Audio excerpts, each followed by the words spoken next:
The International Council for Veterinary Assessments is excited that we are now celebrating almost the end of the 25th year of the NAVLE. So we're excited that we've been able to have this organized assessment and that we have been able to have it for so many years. I am Dr. Hilary French. I'm excited to be here with you all today. I did my veterinary education at Louisiana State University, and I took the NAVLE in 2008, if I remember correctly. It was a terrifying time, but I'm excited to be on this side of it, and I'll be happy to answer any questions from my own experience.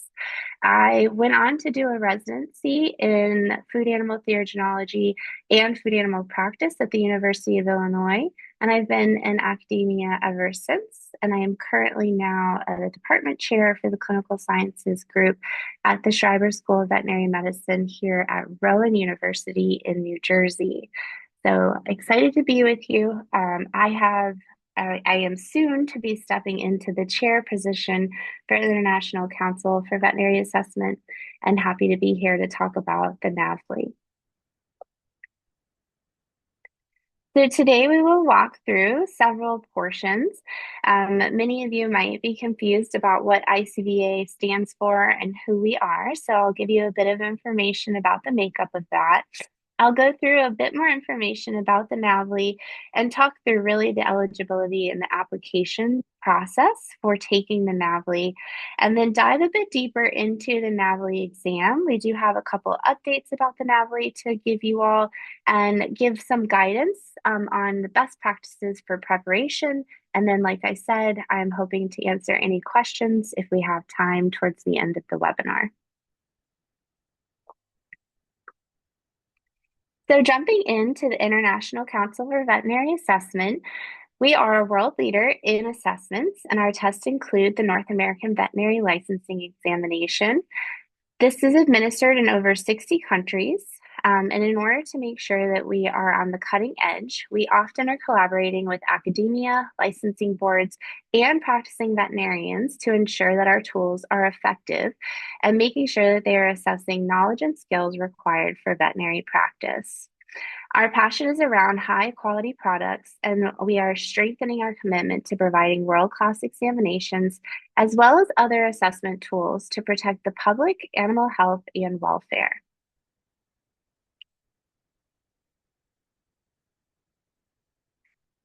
Often, our candidates will interact with the International Council on Veterinary Assessment in their senior year of their veterinary education as they prepare to move into practice.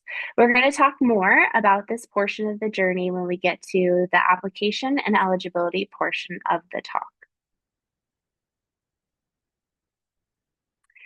A bit more about the International Council for Veterinary Assessments. We are made up of a board of 13 members.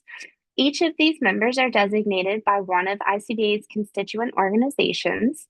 The first organization is the American Association for Veterinary State Boards, which manages all of the licensure. The American Association for Veterinary Colleges, which makes up a lot of our veterinary schools.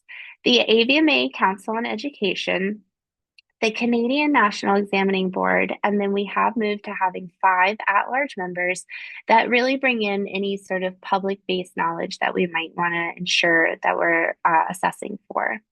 The directors serve 3-year terms and can serve up to a maximum of 3 terms, and these terms do begin at the summer meeting, which we will go to in just a few days.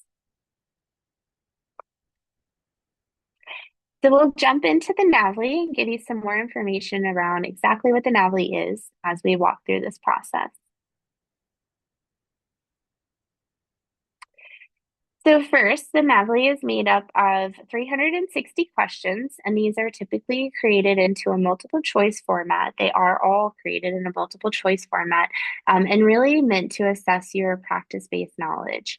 The test itself is provided by our Prometric centers, and we'll talk through exactly how you get to that process.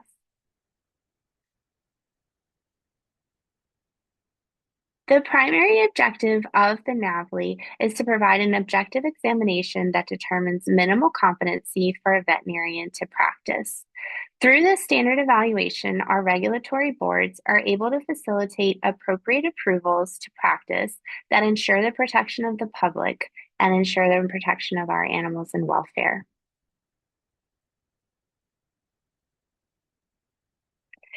Okay, the eligibility and application portion, and hopefully this is where most of you may have some questions, so we'll jump into this portion.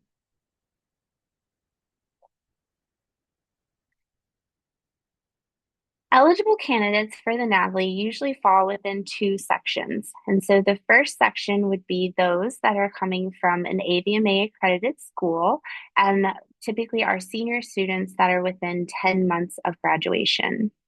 The second area is from a non-accredited or foreign graduate school, and typically the candidates that are able to sit for the NAVLE have already completed the BCSE exam or the QSE exam.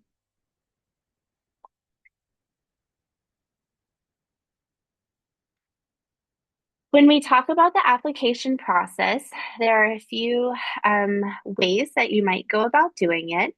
If you're applying through a licensing and board that involves the ICAVA through their licensing process, those are going to be highlighted in green. That means that you can actually go through ICVA's application website and use everything through the application on our website. If you are going through one of the states that are gray, which are very few, then you need to follow the licensing board's website information and the application process that they provide you. If you are going to be practicing within Canada and you're following the Canadian board eligibility, you'll need to follow their NAVLE application procedure and requirements. And if you're like me and you had no idea where you're going to be practicing, we do have an option where you can choose the no board option. This allows you to go through the NAVLE application process and not have to go through the licensing portion of it. Your test results will then be sent to AAVSB, where it will be held within their vault system. And then once you choose the jurisdiction that you would be practicing in, that information can then be transferred to that jurisdiction in order for you to get licensing approval.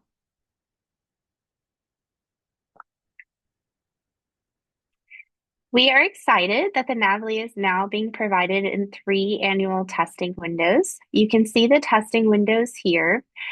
Each one of the testing windows does have a very defined application period, and a note that all of your application material must be sent in by the end of this date. So if you are applying to take your NAVLE in our next testing window, October through November, you must have all of your information, including your accommodations information, completed and put into our application dashboard by July 15th.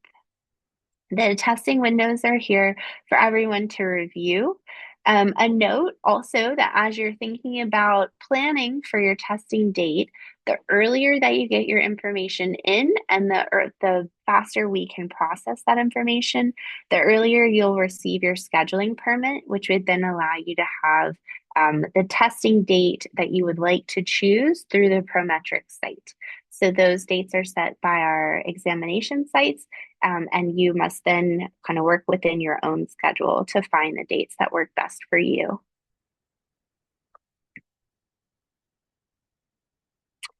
We have several resources online that are very helpful.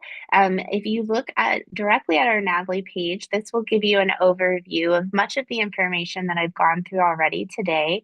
We also have a NAVLE candidate handbook that we've recently updated and can provide you information from start to finish on how to apply for the NAVLE and any questions and answers that you might, or Q&As that we might have noticed, so that you can get some of that information. The NAVLE dashboard has been a labor of love for our RCBA team, and we have made sure that this application process has been streamlined and provides you as much as up-to-date information as possible.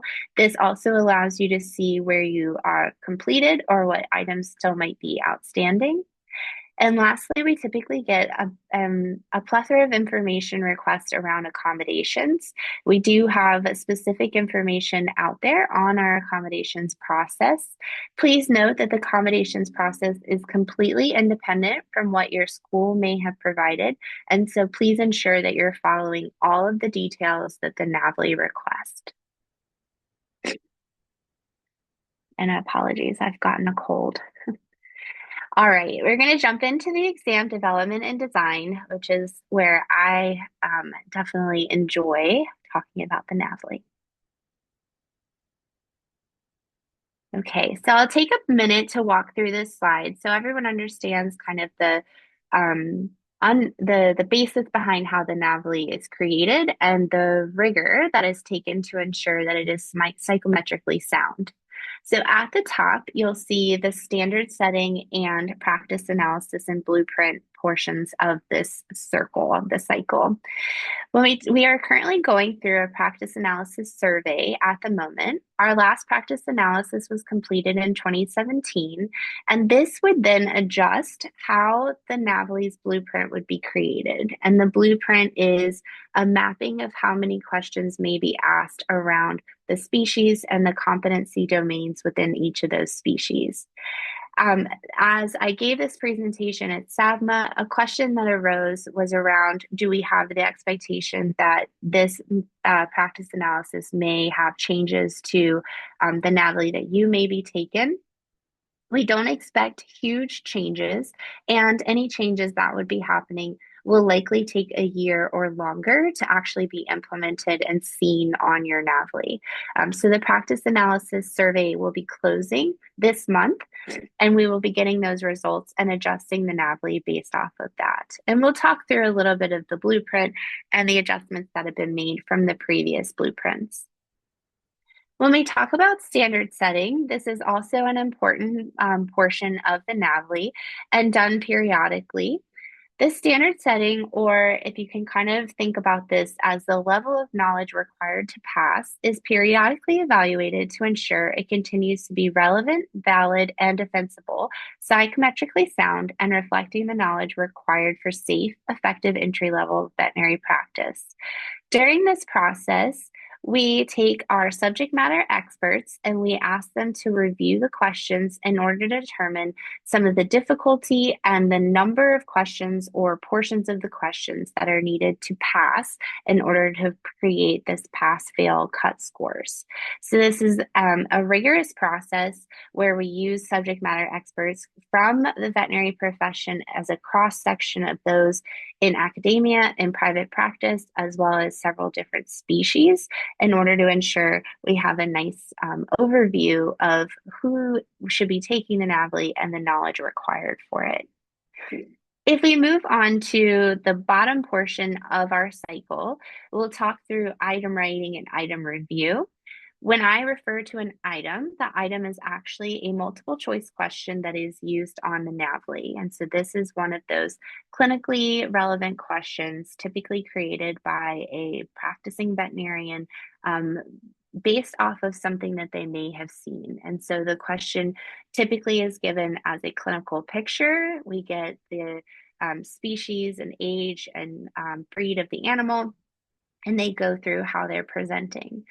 We have subject matter experts that help create these questions, and then those subject matter experts are guided through the process of creating appropriate questions, and then they get together and actually review each other's questions to determine if it is an appropriate question, if it was written appropriately, and then it's moved on from that stage. So if it's not passing all of their rigor, then they send it back to a rewrite. If it passes their rigor, then it goes into actually looking at if the question can withstand sort of the candidate seeing the question.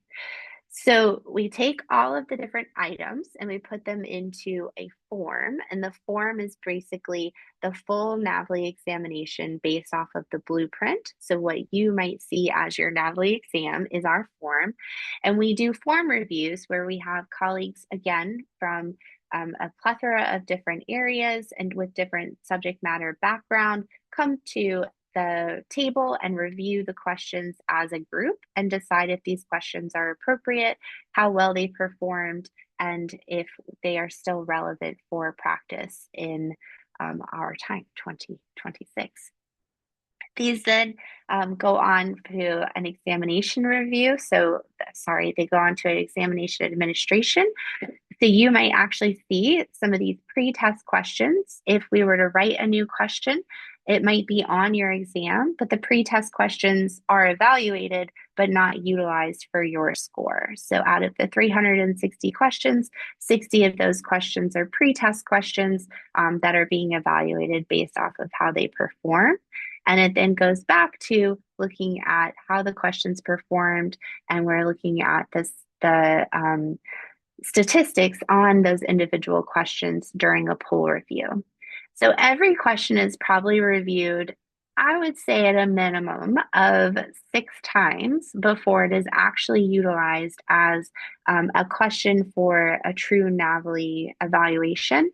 So the level of rigor that each item, which is one of our multiple choice questions, goes through, and the forms that are there, is consistently reviewed over the initial part of its career as a question, and then annually as it performs on the actual NAVLE, we then review the performance of that question over time as well.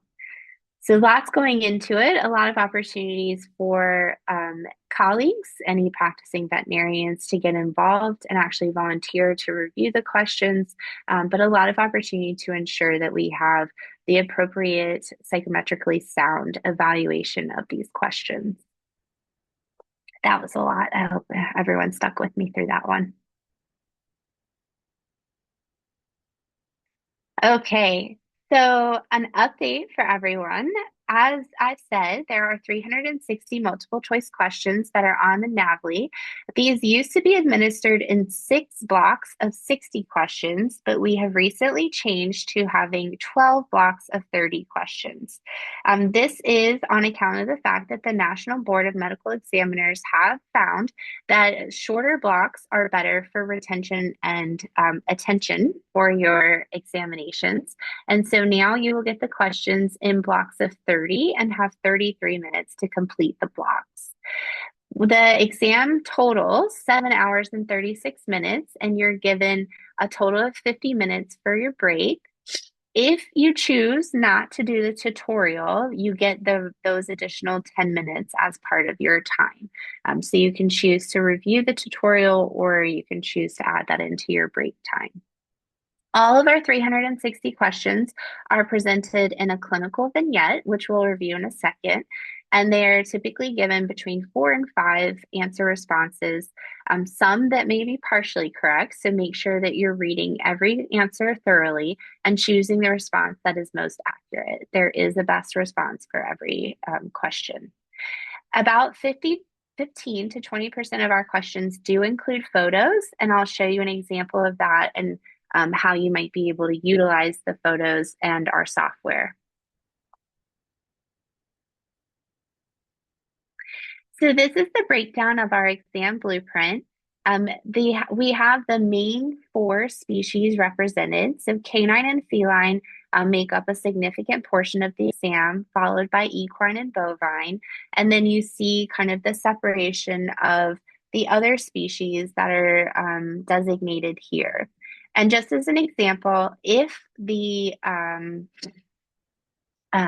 our practice analysis survey comes back and says for some reason that poultry is being seen at a higher level, the sort of only adjustment would be made that the percentage in poultry would be adjusted higher, and you may see a decrease in other areas. So in the 2017 example, our other small mammals and aquatics and reptiles were actually separated out rather than just being all lumped together as exotics. So that's what kind of resulted from the last one. All right, so out of the 360 questions, 70% of them will be about clinical practice. So you can expect 70% or the majority of your questions to come across as a clinically relevant question. 15% of them may be centered around preventative medicine and animal welfare, still presented likely in a clinically relevant question format, but the answer will be more affiliated with that area. We also have about 15% of the exam that has been dedicated to reviewing communication, professionalism, practice management, and wellness. And these all came from the last practice analysis as well. So this is determined by the survey.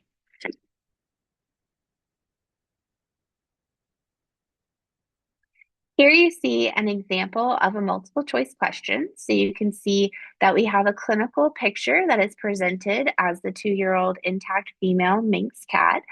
And the question goes on to describe some of the clinical aspects of this case and ask you a question about the clinical case.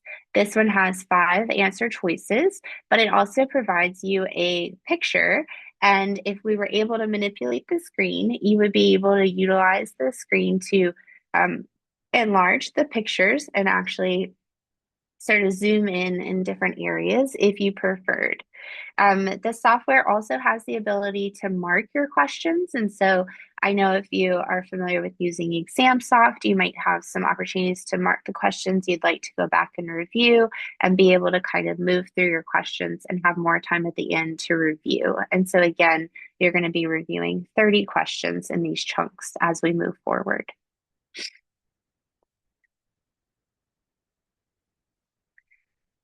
All right, so you've taken the NAVLE and now you get to get your score. I'm going to tell you if you see the word pass, you're just going to move right on, and that is the end of what you're going to be reviewing. I only remember the word pass on my score report, and that was all I cared about. And that might be all that you care about, but if you want to have a bit more information and kind of get into the details of this, there are more to it.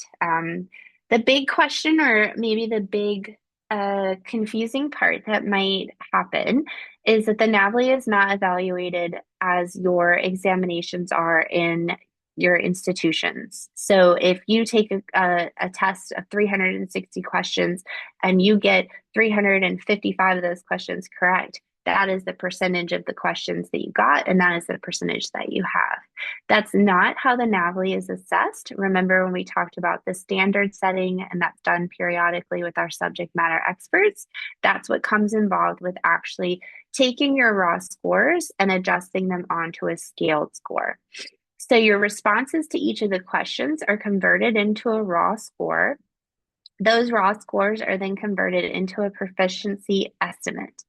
The proficiency estimate is then transformed into a 3-digit scaled score on a scale from 200 to 800, and it's using an equating and statistical method that accounts for the slight differences in difficulty across each one of our test forms. And so every now and again, or I did this as well, you might hear like, my exam was super hard. I had the most challenging questions. There are slight differences from one person's exam or form to another, but many of the difficulties are equated for. So this is how we scale for that and why you get a scaled score. The passing score is always set at a criterion referenced process, which is what we would talked about with our standard setting.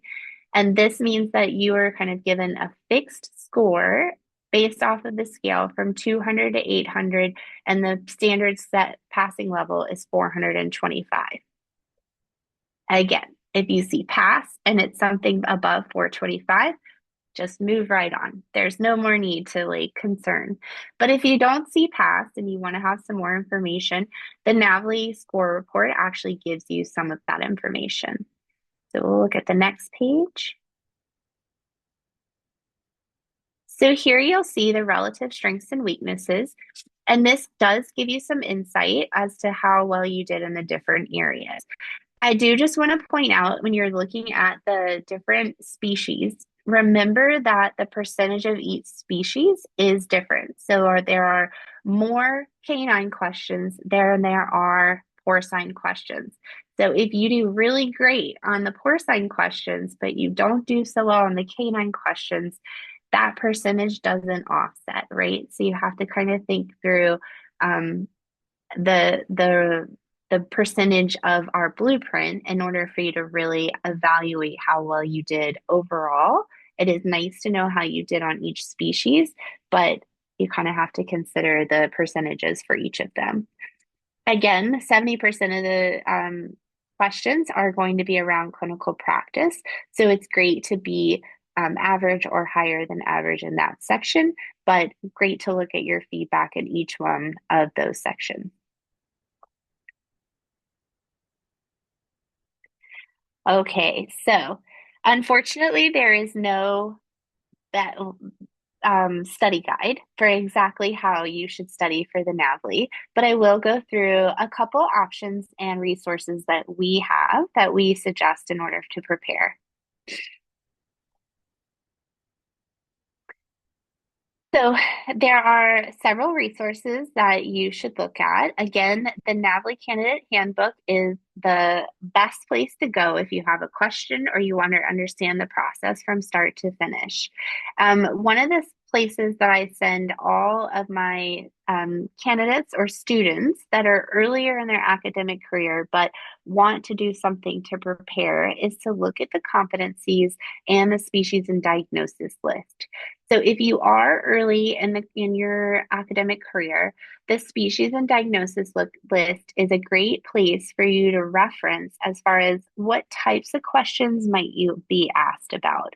And so I always think about whenever you're learning about I'm going to say deer because maybe not everybody wants to learn about deer because not everyone wants to practice on deer.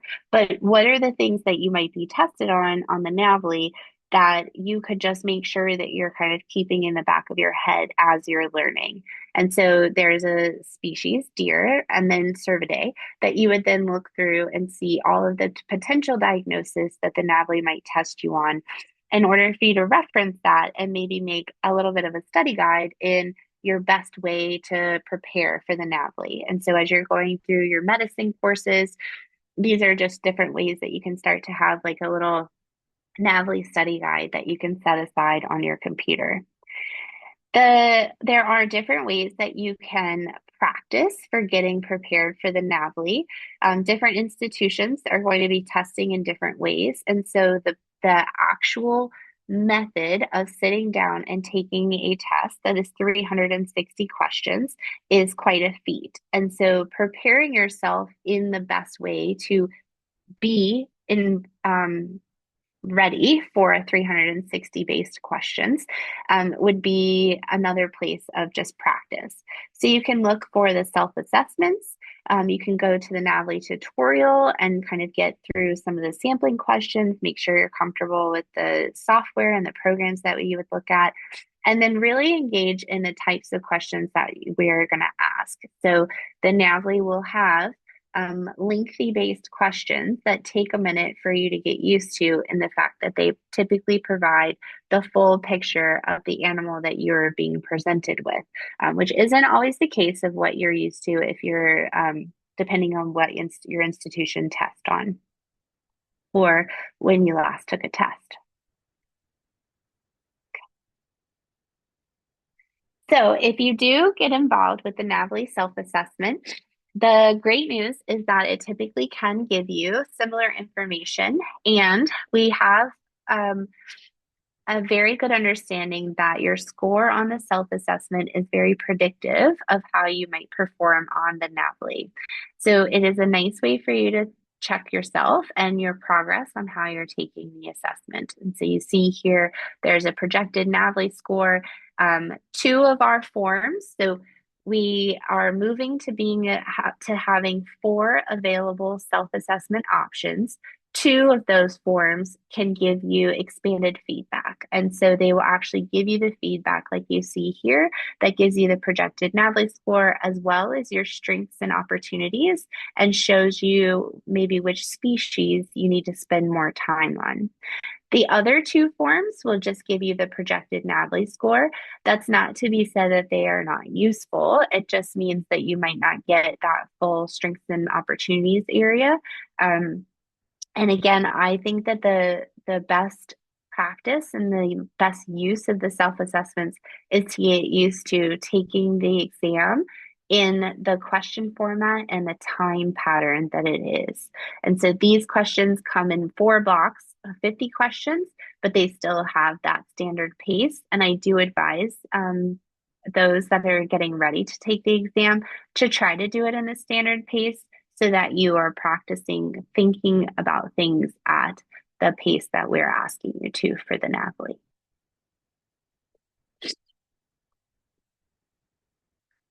All right, lots of QR codes.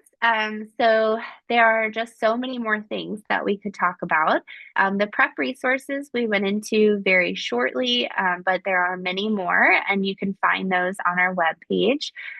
There are typically lots of questions around accommodations, and we want to make sure that we help you through that process. So please do follow the link to the accommodations page. We also have some information on the report as well as how to go through the application process involving the license agency that you might need. So we want to make sure you understand our NAVLE portion of the process in licensure, as well as going to just the dashboard and getting understanding of the dashboard and how to move through it, our handbook, and our homepage. And lastly, a frequently asked question that we can provide some guidance on. And I think that would be it. And I can take any questions that you may have.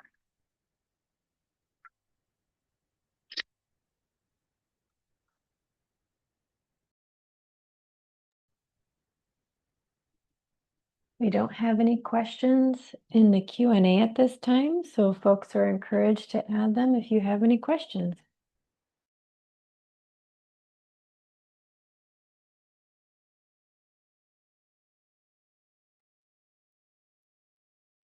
It's a lot of information to take in one webinar, so I appreciate that. I do just want to point out you can go to our website, icba.net, and I believe the email address is icba at, or is it mail at icba.net?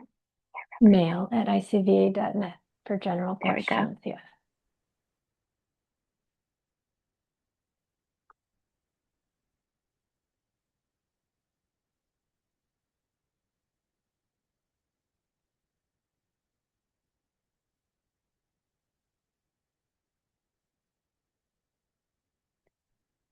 Let's see, there was a couple questions that I'll answer publicly for everybody. One of the questions that I was also asked at SAVMA was around pre-test questions. Are the pre-test questions in their own specific category or are they dispersed throughout the exam? They are dispersed very randomly throughout the entire exam. So it would be difficult for you to know if something was a pre-test question or a regular test question. And there would also not be the thought that there are a certain number in each section. They're very randomly dispersed throughout.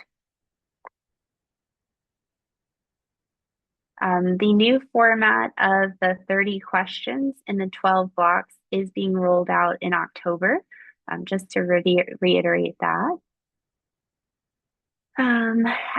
There is a question in the chat about some of the prep material. We don't have any affiliation with any preparatory material other than our own. So we can't comment on any other organized prep material that is out there.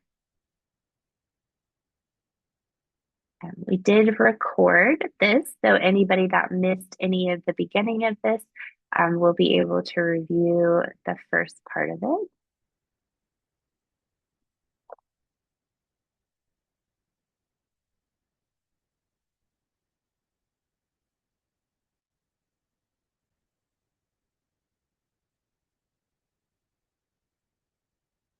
Let's see, I'm trying to read the questions, so don't look at my reading face.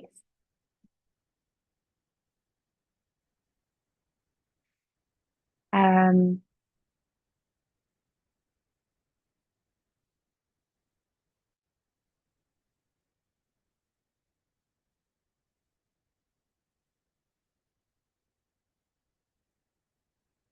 a question around snacks and taking breaks. You have 50 minutes at that you can utilize within the blocks. And I believe your Prometric site has the opportunity that you can go and take like a little drink or snack break or a lunch break, however you'd like to do that. And so there is the opportunity to have uh, some snacks. I know that I would be hangry after 7 hours. Any information regarding your scores would be handled through AAVSB's Vault program. So I believe if you're looking at transferring scores from state to state, that is how that is managed.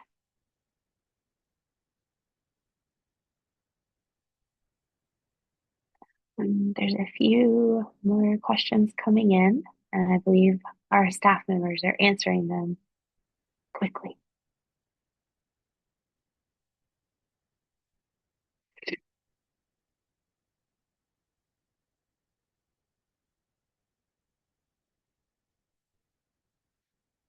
There's a question regarding item writing.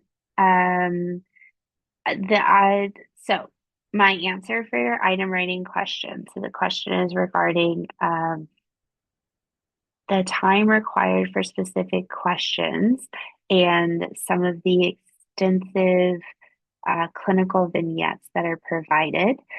Our item writers are trained in best practices for creating a test question. So they go through a process from the National Board of Medical Examiners in best practices and creating the test question.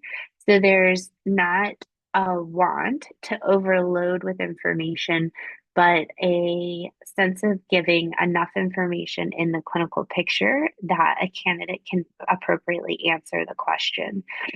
So all of our questions are standardized to provide a level of information around each of the patients that are presented and are not meant to be overly extensive. And that is reviewed during the pool review and the item writing review to ensure that they aren't just too much information in there.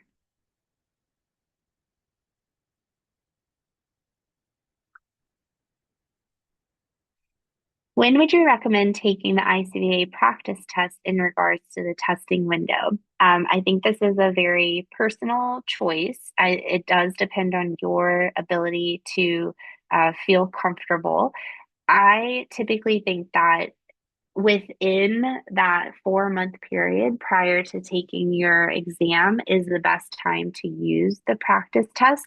It You should have started to study, you should be actively engaged in the study process, and then you'd be looking at sort of testing your ability to get through the questions and having a reference of where are my opportunities of growth. And so am I doing well in canine and feline, but maybe bovine, I need a little bit more information. So it's a more of a guess and check. And kind of am I prepared to shuffle through all of this information at that pace that I am hoping to? I find that my brain is like, yeah, I know everything about dogs, dogs, dogs. But then if you made me do dogs to cats to horses to cows, that's when I get like, oh no, my brain was not prepared. So preparing yourself to kind of shuffle through that information is um, part of the practice. And I think that that is the most useful 4 months before.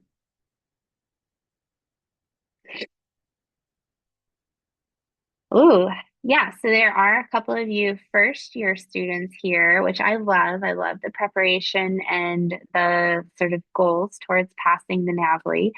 Recommendations for those that are in there first going into their second year is to engage with the competency and species and diagnoses list. So that species and diagnoses list is a great place for you to just get a good sense of what's coming on the NAVLE. And as you're going through your courses and your instructors are starting to teach you about different areas, you can start to build your own study NAVLE guide there, which I think is amazing because then you've done half of the work, and by the time you're really buckling down to prep for the NAVLE, you already have a bit of a study guide created.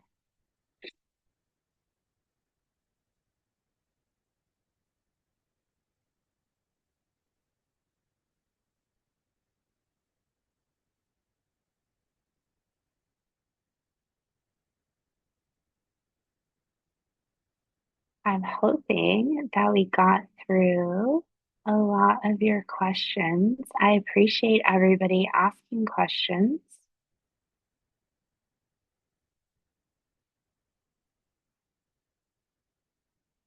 And if we don't see any more, I might say thank you all for your time. Appreciate everyone joining. We will send out the recording. Again, if you have any questions or you think of something as you're starting to prepare for your NAVLE, please feel free to reach out at mail@icba.net. And then I would just keep leading you back to our webpage. It is a great resource for all of your information. Thanks everyone for joining.